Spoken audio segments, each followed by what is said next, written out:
দিম বুলি কৈ ভুৱা প্ৰতিশ্ৰুতিৰে আৰু এতিয়া বিজুলী ফ্ৰী দিয়াৰ পৰিৱৰ্তে স্মাৰ্ট মিটাৰৰ জৰিয়তে অসমৰ ৰাইজৰ ঘৰত আদানীয়ে আৰু কোনোবা কোম্পানীৰ প্ৰফিটৰ স্বাৰ্থত ডকাইতি ৰাজ চলাইছে। এই ডকাইতি ৰাজ আমি দ্বিতীয়তে তেওঁ গোটেই চাৰিওফালে বহুত নীতি কথা প্ৰবচনৰ কথা কৈ থাকে। অনলাইন ট্ৰেডিঙৰ নামত প্ৰায় 11,000 ট্ৰেডিঙৰ নামত লুণ্ঠন হৈছে আৰু যিসকলে লুণ্ঠন কৰিছে তেওঁলোকক জিমখানা ক্লাব, আজি AMC হস্পিটেল, ৰাজআতিথ্যৰে ৰখা হৈছে।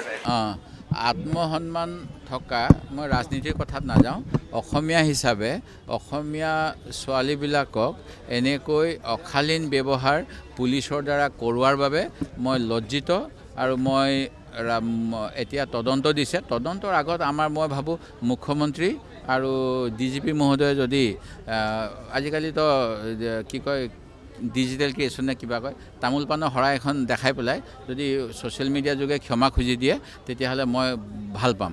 এই কথাটো এইকাৰণে ক'ব লগা হৈছে, কিয় এনেকুৱা এটা পৰিস্থিতিলৈ আনিলে?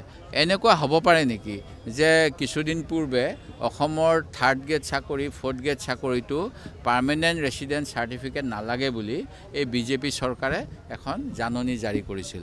এই জাননীখন যি সময়ত মুখ্যমন্ত্ৰী মহোদয় নিজৰ বুকুত হাত থৈ কয় যে মই